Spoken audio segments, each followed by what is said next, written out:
So we are going to start with society, law and ethics, which is our very last chapter, the 17th chapter. And it's a very easy full theory chapter where it is not actually only devoted to hacking. There is nothing like I'm going to teach you hacking, because honestly speaking, I have no experience in hacking. Okay, I've been into only software and programming languages, although with Python you can do that also. So I'm planning to do that, but not right now. So this chapter is actually devoted to all sorts of ethical rules which you should follow when you are connected to the online world, how certain malpractices, online malpractices can cause harm to the society. You will be studying about cyber crime, various types of cyber crimes categories, various kinds of online thefts which are done, and about cyber laws. Okay, so these are the things which we are going to study. So these are things you will study in short: ethical issues, open source philosophy and software licenses, privacy, online fraud, cyber crime, computer forensics, cyber law and IT Act, technology and society, e-waste management, identity theft, gender issues while teaching using computers, disability issues while teaching and using computers. Why this chapter? Because you get questions of 1 mark, questions worth 1 mark from here, which could be very scoring questions. Okay, you can score if you are able to answer properly, you will be able to score marks here, and it's considerably easier also. So here we go. So what are we doing? All the things which you can see, I'm just going to give you an in short. We are now living in an era called the information age, where we see that most of our activities are technology influenced, be it making an online payment, creating or development of piece of art or information. With the reach of technology, there has been a paradigm shift, and it has also raised specific issues and problems related to society, ethics, and laws. So, we will be talking mainly about intellectual property rights, plagiarism, cybercrime, cyber law, e waste management, and so on. So, first thing is ethical issues. So, what are ethical issues? Information, we know that information is the means to acquire knowledge, right? We can say that information forms the intellectual capital for a person or body. Body means a group of people, right? So there could be information pertaining to a certain organization, which is only the sole or the sole property of that organization of a or a person. Some common ethical issues are intellectual property rights, plagiarism, digital property rights. You get questions of 1 mark from this chapter, right? So let me just explain. Intellectual property rights. So what are intellectual property rights? You already must be knowing that if you create something, okay, that you have the sole property on that thing. So information makes intellectual property. Any piece of information is produced or created with a lot of efforts, and it consumes a lot of time.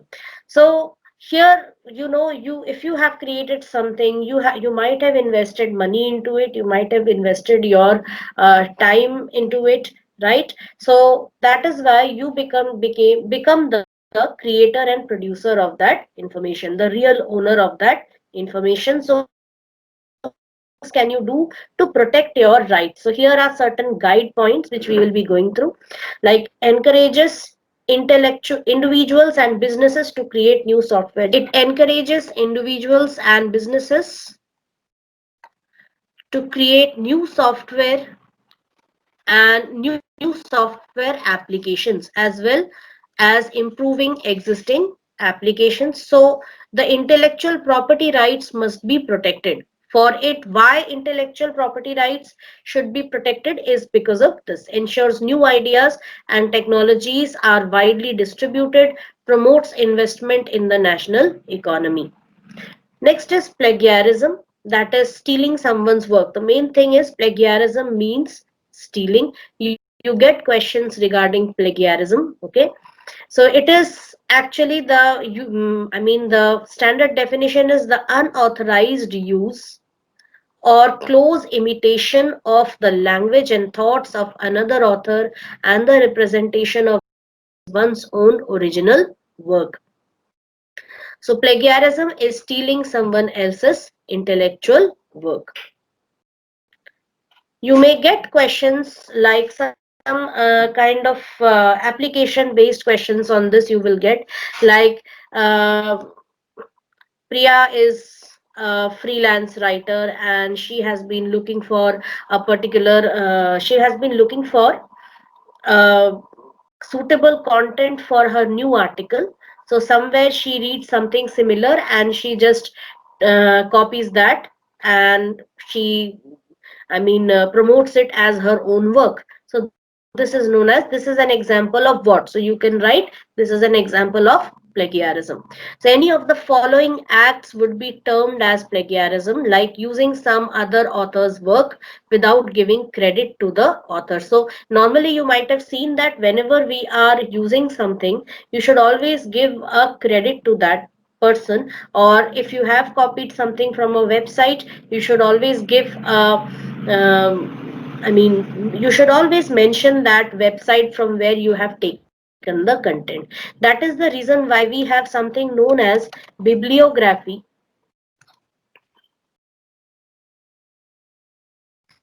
Bibliography in projects. When you are creating your project, it also has bibliography section at the end. This is to mention the sources from where you have taken certain contents. Like if you are describing about the programming language used, that is in the front end, so it's about Python. So you might have normally we won't write anything in our own words, we would copy it from a source. Suppose you got it from Wikipedia, so you will definitely be specifying the source is Wikipedia, right? So source is means you are specifying the source, it means you are giving credit to the author that this is not your own work. Also sometimes in the television also you might have seen that some national festivals like Independence Day, the Prime Minister's speech is broadcasted, live broadcasted from the Red Fort. Okay, and all other private channels, although now all the private channels have also jumped into it, but most like usually it happens that private channels are not allowed, and they can also live stream it, or they can also show it on their channels, but they will have to provide a courtesy, that is courtesy Doordarshan. So this is like they are giving credit to the author. Using someone else's work in incorrect form that than intended originally by the author or creator, that is somewhat modifying that original work. Modifying or lifting someone's production such as music composition, which happens a lot in entertainment industry, without attributing it to the creator of the work. And even it happens that people because of a need of money, they sell their work and it becomes a sole creation of somebody else. Okay, giving incorrect source of information, that is wrongful citation. These are certain uh, I mean uh, terms, students. Please get acquainted with these terms. Okay, make yourself totally aware about these terms, because using these terms only you could be able to identify the type of the type of online theft which is being done if you get a case study questions. Failure in giving credit or acknowledge the contribution of others in a collaborative effort to which you are also a part of. So suppose you are part of a team and you want to take the entire credit, that comes under this. How not to plagiarize? As most universities put in their student handbook, that is, if you just buy a student handbook of most universities, they would be mentioning things like you must give credit whenever you use another. So these are things when you should give credit: when you are using another person's idea, opinion, or theory; quotations of another person's actual spoken or written words. This you might have seen in any of the subjects. Okay, like some great person or a personality, well-known personality, or a legendary political figure, if they have just quoted something, if they have just spoken something, so it is generally quoted in the form of quotations. You might have seen that. Okay. And the name of that person is also specified over here. Like Mother Teresa said something, it is quoted, and it is the name is also specified, that who spoke this, or in words of this, right? Quotations of other person, then paraphrase of another person's spoken or written word. So paraphrase means, it's also, I'll don't know the actual meaning of paraphrase. It should be something like, if anybody has said something, so you will have to use the actual words without changing anything. Plagiarism is offense if plagiarism involves copying not only ideas but also a substantial portion of a copyrighted work without attribution and without permission. It would amount to both copyright infringement. So here comes this copyright infringement, and the violation of special right of the author to be credited. So here it is that if you are not giving credit to the author, it will be considered as copyright infringement, which is a very common term. So these copyright infringement and the violation of an author's right to be credited are both civil wrongs and civil and criminal offenses. You can see here, they are civil wrongs and they are criminal offenses. A civil suit may be instituted and criminal charges may also be filed. So let's see what is written in the footnote. Okay. You can just refer to this website here, interview of Nandita Saikia, for getting more information on this, although it is not required.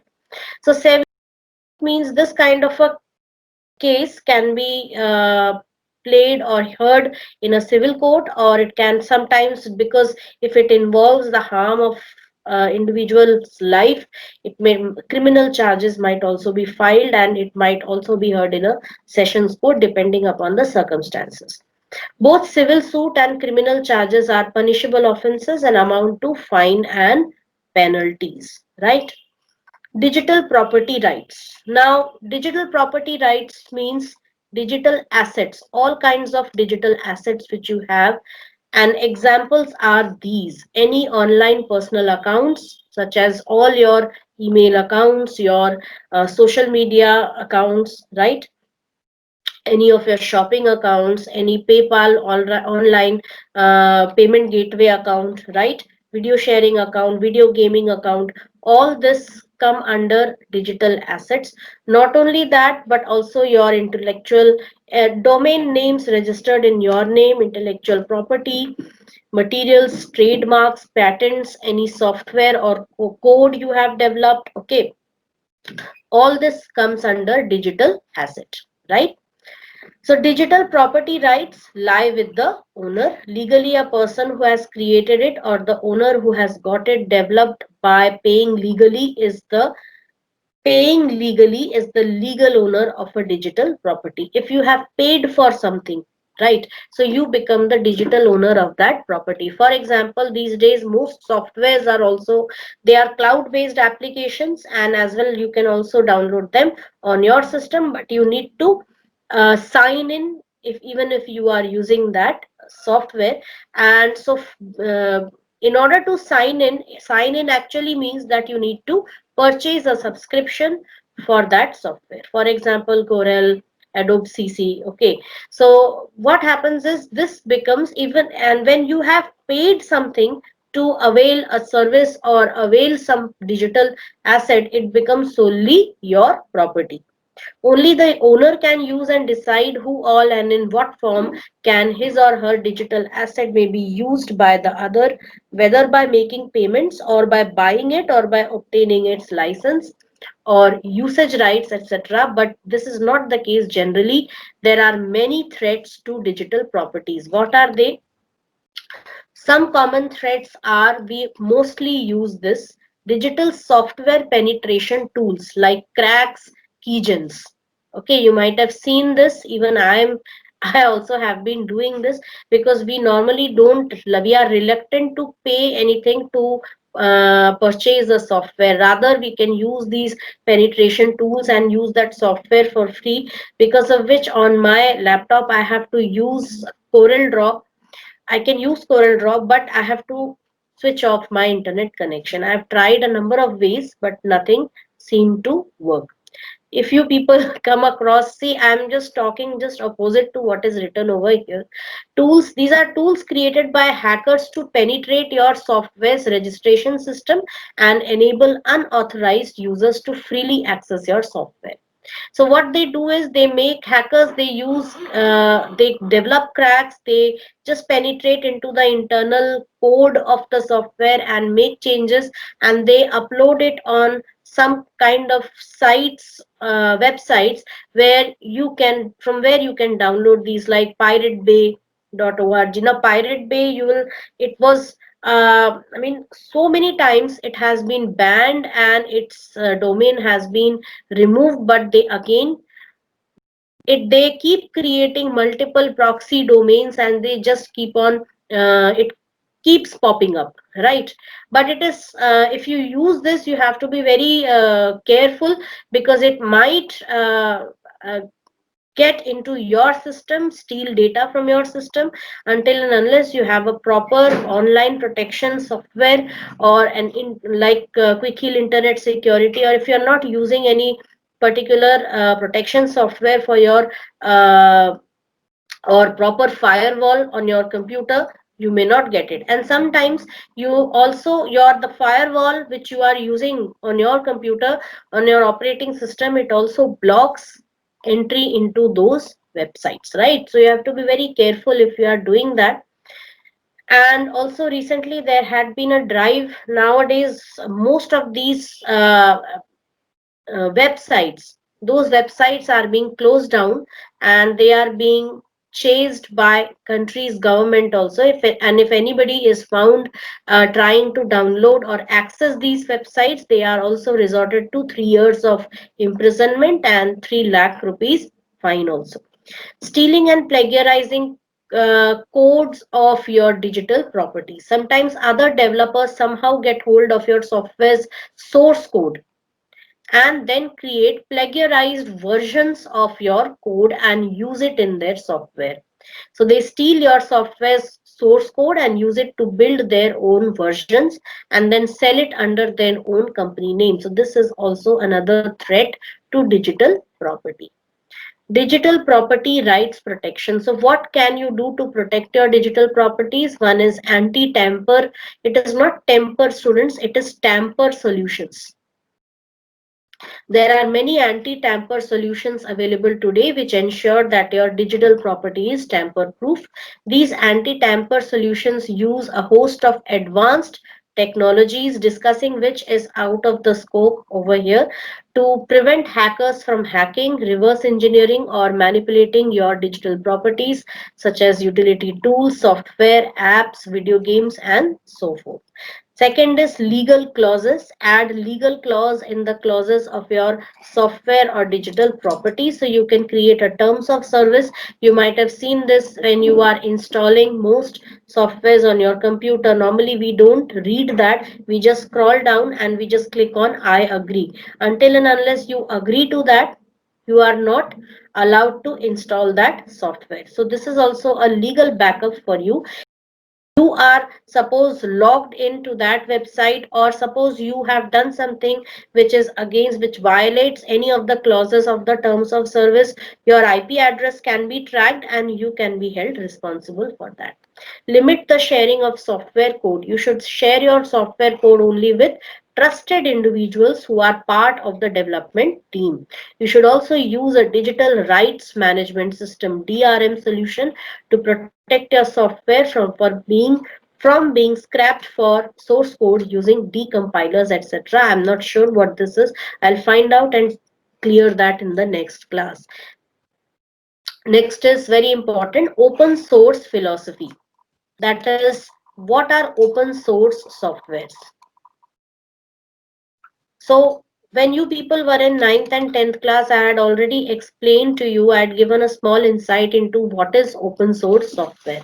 So basically, open source softwares are those softwares which can be uh, downloaded free of cost, and even their source code is available for free download. Okay, so they do not, their licenses do not impose much conditions.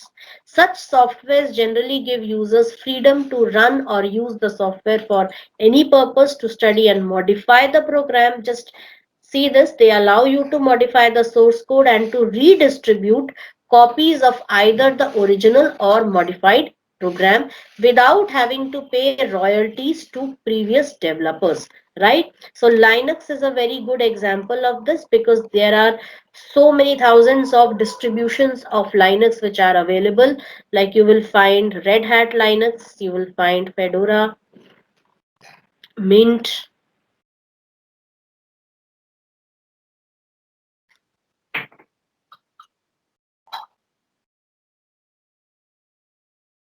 and there are thousands of other such distributions of Linux which are available. And similarly, open source softwares like OpenOffice. Earlier, it was a product of Sun Microsystems, but then it got acquired by Oracle. Sometimes it is also known as Apache OpenOffice. So actually, its name is Apache OpenOffice. It was earlier owned by Sun Microsystems. Sun got taken over by Oracle, so it is known as Oracle Apache OpenOffice. Okay, and you also have LibreOffice. So this is also, these are what various types. They are the same softwares, which a little bit difference here and there. Terminology. Before we talk about various terms and definitions pertaining to open world, you must be clear about two terms which are often misunderstood or misinterpreted. These terms are free software and open source software. So it is clearly identifiable that there is a subtle difference between these two. So let's see what are they. Free software means software is freely accessible and can be freely used, changed, improved, copied, and distributed by all who wish to do so. So it can be used freely, it can be changed, improved, copied, and distributed. And no payments are needed to be made for free software, right? So the definition of free software is published by Richard Stallman's Free Software Foundation. Here is the key text. So you can see there is the quoted, it is quoted, and also the author of this book has credited this original author also. So the freedom to run program. Now, free software is a matter of liberty, not price. To understand the concept, you should think of free as in free speech, not as in free beer.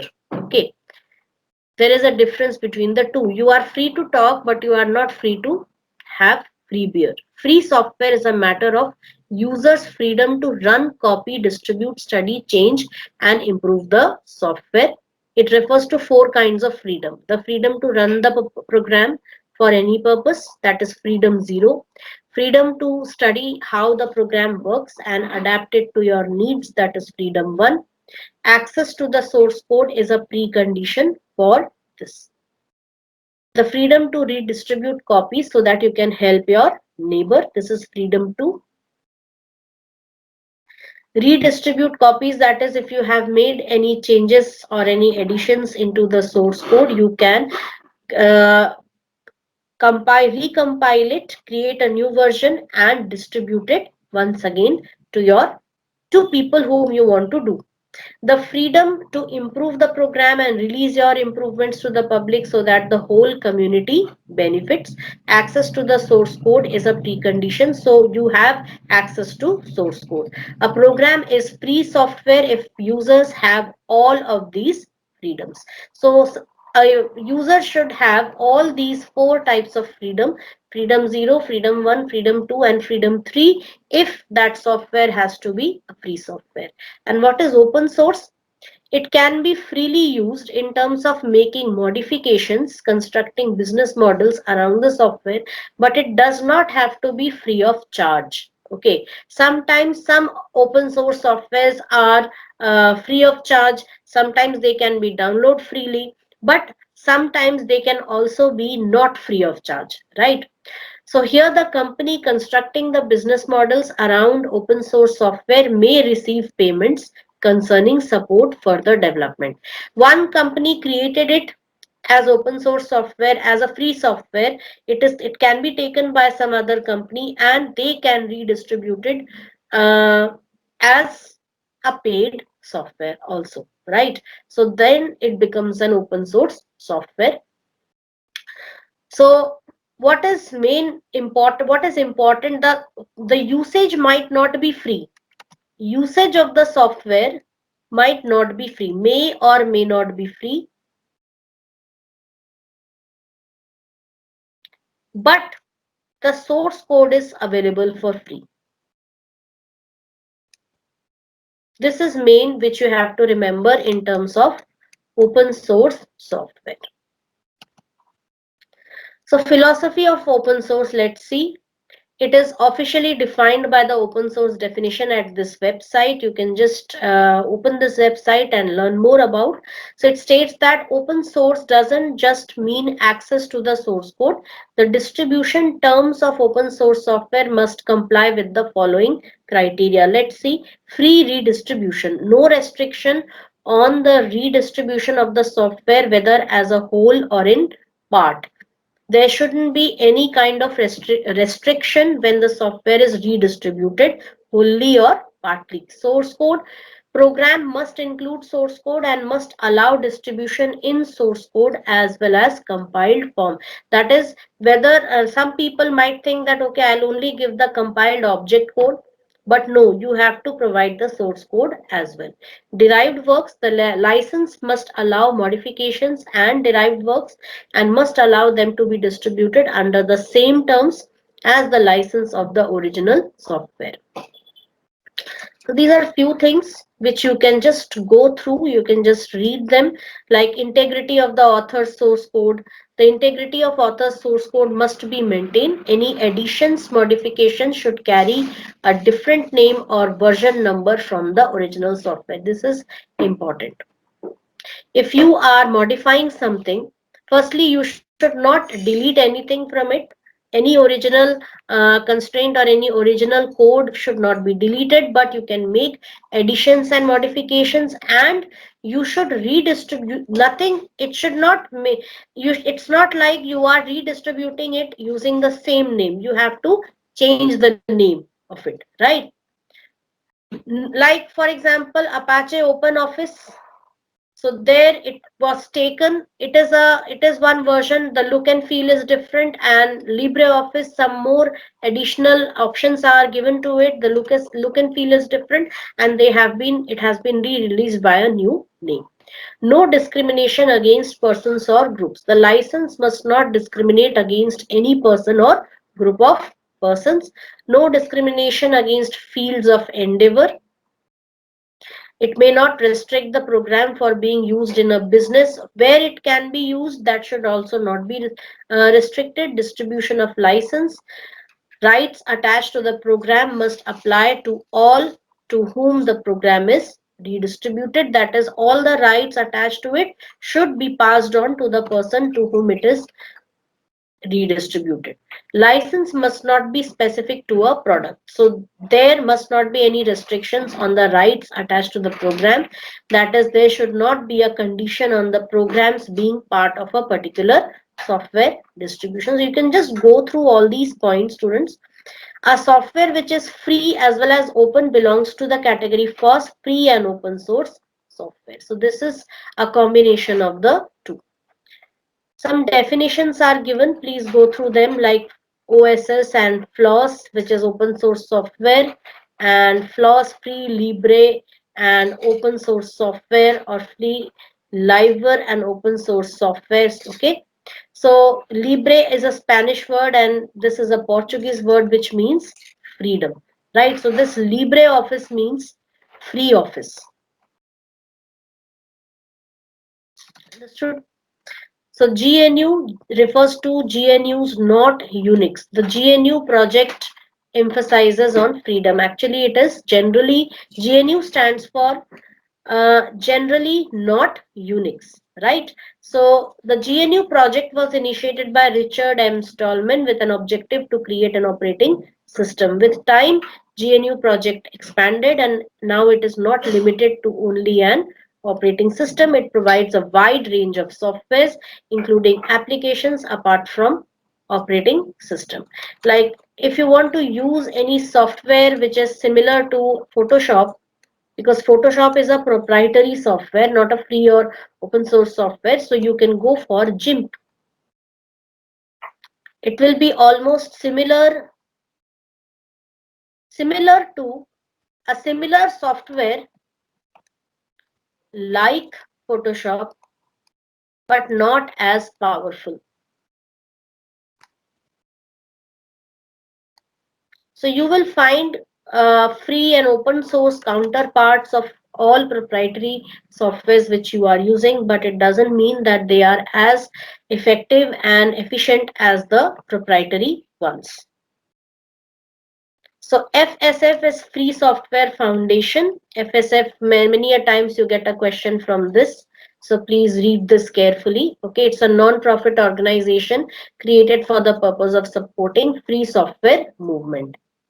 Then OSI, Open Source Initiative. It is an organization dedicated to cause of promoting open source software, right? Freeware, the term freeware is generally used for software which is available free of cost and which allows copying and further distribution but not modification, and whose source code is not available. So just mark this. This is, it is available for free of cost for usage but not for copying, not for distribution, not for modification, and whose source code is also not available. Then like Microsoft Internet Explorer, it is a freeware but you cannot get its source code. W3C is an acronym for World Wide Web Consortium. It is responsible for producing the software standards for World Wide Web. Then all the softwares, online softwares which you use, W3C sets standards for them. Next is proprietary software. Yes, so Microsoft Corporation generally creates proprietary softwares which are neither open nor freely available. Its use is regulated and further distribution and modification is either forbidden or requires special permission by the supplier or vendor. Source code is normally not available, right? Microsoft Office, Microsoft Windows are examples. Shareware. Shareware is a software which is made available with the right to redistribute copies, but it is stipulated that if one intends to use the software over a certain period of time, then a license fee should be paid. So it is available. It comes with the right to redistribute copies, but if you want to use the software, usage is payable. Shareware is not the same thing as free and open source software for two main reasons. Source code is not available, modifications to software are not allowed. Copies can be redistributed, but modifications will not be allowed. So the objectives of shareware is to make the software available to try for as many users as possible. This is done in order to increase prospective users' will to pay for the software. Yes, so it is the free version of most paid software, which we use, or we also say the demo version, which is there, which is generally distributed in the beginning to first attract customers, attract potential subscribers of the software, and you get a trial period after which you will have to pay if you want to continue using the software. And usually it is 1 month or 3 month. Like Quick Heal gives you a trial period of 1 month. Photoshop also, Adobe also gives you a period of 1 month, and there are different such things. And Microsoft Teams, which we are using, it has a period of 6 months, which is about to expire next month. Copylefted software. Now, copylefted software is a free software whose distribution terms ensure that all copies of all versions carry more or less the same distribution terms. This means, for instance, copyleft in licenses generally disallow others to add additional requirements to the software. You don't need to. It's just like a kind of very complicated. So these few things which I explained in the beginning, that is sufficient, right? Licenses and domains of open source technology. Now, open source licenses are licenses that comply with the open source definition. In brief, they allow software to be freely used, modified, and shared. So please read through all these points, right? These are different types of licenses which are available, although you don't need to study them in detail, just write them. So we have different types of licenses. One is GNU, General Public License. Okay. And what is it used for? It grants and guarantees a wide range of rights to developers who work on open source project. It allows users to legally copy, distribute, and modify software. So what all things the user can do, it is specified over here. GNU, Lesser General Public License. Then BSD license, which is a family of permissive free software licenses that have fewer restrictions on distribution compared to other free software. So this is just give it a read, students. All I mean, there is a lot given in Sumita Arora textbook, so it is not necessary that all of these are required. Okay, basic things you should know. MIT license, it's the shortest and probably broadest of all popular open source licenses. Then we have an Apache license also, right? So redistributing code requires giving proper credit to contributors to the code, and the same license Apache would remain with the software extension. So Apache OpenOffice is an example of this. So with this, I conclude today's class.